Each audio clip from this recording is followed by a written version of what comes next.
Alright, I'm underneath my 2016 C300. Ignore the little bit of mess I made, but essentially I just changed the transmission fluid and filter and gasket, and just want to show one quick little thing here. The way I filled this, I'll just move the camera over here. I just used a $20 electric pump, and then the ATF 134 FE. We zoom in on that a little bit. It's blue. One interesting thing about this was the fluid that came out of here was, it pretty much looked green to me.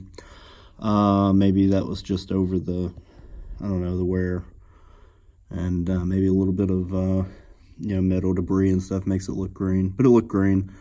Car has about 46,000 miles on it. I changed it because this transmission needed an update. It literally just got the update that was kind of making it shift a little sloppy in the low gears. They did the update, shifts fine. I was not going to pay the dealership, like $700–800 to do that transmission work. I did get a fill adapter. Let me see if it's down here. Here it is. It did not screw in there. I don't know, the threads looked about the same as what came off the plug, but it just wouldn't go in there. That's why whenever I filled it, I used the smaller tube there as the inlet, and basically you just stick the tube up and it'll overlap one way or another way if you stick it up there enough, and fill it up until it starts spewing out. Put the plug back in, turn the car on, let it get up to, let the pan get up to about 45 degrees Celsius. It took quite a while to do that, actually, about 45 minutes sitting in the garage running. It had about 4 1/4 liters of fluid that came out of that pan and came out of the filter. So there's a lot of stuff on the internet that says, oh, it takes 6 quarts or 6 liters or something like that. No, it does not. That's not what came out, and the transmission's perfectly level right now. And whenever I put the fluid back in there, I put in, I don't know, a little over, I don't know, like 4 liters or so, and turned it on, let it shift through the gears, drive, reverse, neutral, drive, reverse, neutral, park. Let it run, let it heat up, took the plug out, a little bit of it drained out, filled it back up, did the, drive, reverse, neutral again, and let it run, got it up to the 45 degrees and Celsius, and a little bit of, I had to add a little bit. I mean, it took about what came out of it. So the only thing I did whenever I got the fluid, I couldn't really find anything on the internet about the 2016 because it's maybe a little early to be doing maintenance on it. That's why I got the gasket, the bolts, the little green adapter inside the pan. I got pictures of it I can add to the video. I got all that stuff from Mercedes. The fluid, I got 8 liters of it, just to be on the safe side. You never really know if you're going to spill any or something. And there were procedures for, I think, the W204, which goes up to the end of 14, to drain the torque converter. If you look, though, so there's actually, it's set up different. You don't see a torque converter drain here because, if you get all the way over, it is a little dust cover there. It pops off and you can see the torque converter and all that good stuff. I put this back on here.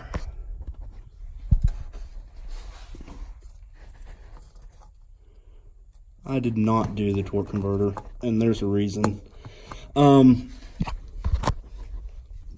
don't really think that it needed the fluid change to begin with. Here's just another slightly better view of the 6 bolts. I used an 8mm spline tool to get those off. That's a 6mm Allen wrench X. It's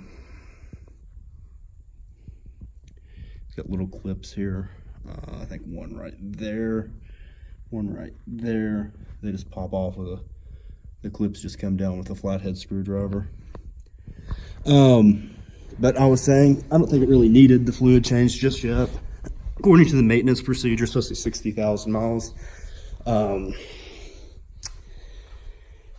I just did it because it took so long to get that update. I come over here, see that old, this is the old filter and gasket and the fill adapter. I just used a screwdriver to pop it off on the inside of the transmission. It's actually a cotton type filament too. That's, in my opinion, another good reason to change it. If you look there, that does kind of, it's a bluish green, but it kind of looked green when I took it out. One thing to note is when you put this in here, it goes a ways up into the transmission. This kind of lines up with part of the valve body, but it doesn't pop into place here.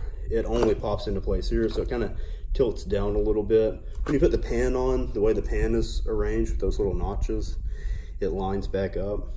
So as long as that lines up and it doesn't move left and right, if you put the pan on there, it pretty much works itself out. I did buy new bolts for it too. So all the bolts on the pan, because they're aluminum, they were replaced. Here's another shot of the ATF 134 FE. The FE means fuel efficient, just so you know. It was used on everything, I think, after 2010 here. Wipe my hands off, see if I can get this invoice out for you. If you look here, those are all the things I bought. Look at that, whopping $318. Some of that's fluid, 25 bucks a liter. Anyhow, yeah, I just used this pump, connected to the battery, pretty self-explanatory. There's actually a post on this top part for the hot. You can hook the ground up to just any one of these bolts, would be fine. That's what I did. I think I hooked it up to right there because they're close together. I just wrapped the cord around here, let it drape off to here, and like I said, use a small hose to just push up into the pan, fill it. Obviously, the bigger hose into the transmission fluid. And to not make a mess, because whenever you pull the pan off, even pushing the fill nozzle up into the transmission, I use Tupperware. I like the large storage bins you get for $7 at Target or Walmart. And to know how much fluid came out of it, I use another piece of Tupperware that had, I think it's this one, yeah, a 1 liter measurement. I just measured it out as I poured it out of here and then transferred it into this Lowe's bucket. It was a little more than 4 liters, and then I had to account for what was probably left in the cotton filter. But it is definitely a, if you look, it's definitely a 2016 C300. I'll walk around to the back. No instructional videos out there, so it wasn't very helpful. Trying to find something on the internet. I just used the torque specifications. May have the miles on here too. Open it up. Maybe. Nope. Scroll down. Nope, and I don't have the key. But anyhow, yeah, there was no really good information for anything newer than a 14, or I guess 15 for the W205. It's very close to the 204. So the fluid, I had a little bit of concern because it looked green, but then I was like, yeah, it's probably was blue whenever it was new. So anyhow, the only other thing is taking this tray off. Wasn't really much of an issue. It's just a handful of little fasteners that holds it up, and if you look here at the top, that will actually slip up under what is guarding the engine, or that part coming off of the engine. So that goes on first, and then you just start putting the little screws in, and that's it. So hopefully this helps somebody that wants to do a transmission job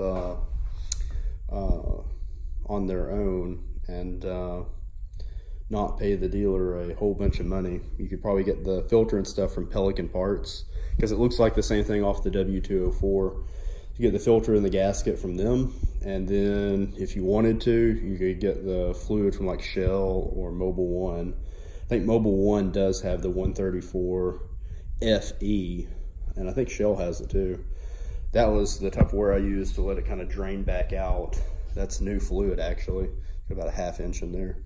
Whenever I had filled it up the last time to where it was coming back out, which is what you do. And the car, like I said, can't really tell, but it's got jack stands underneath the back. That's water. It's been raining here a lot. And I just put this at a like builder's type level, and I put it up against the transmission pad to make sure that it was level, to know that I was getting an accurate reading. Then just an infrared thermometer up against the pan to get it up to 45 Celsius. So if you have a better layout than me, you might want to drive the car, get it hot, and then do the work. That way, whenever you start it back up and circulate the fluid, you don't have to wait for 40 minutes like I did for it to get to 45 C. So, all right, good luck, everybody.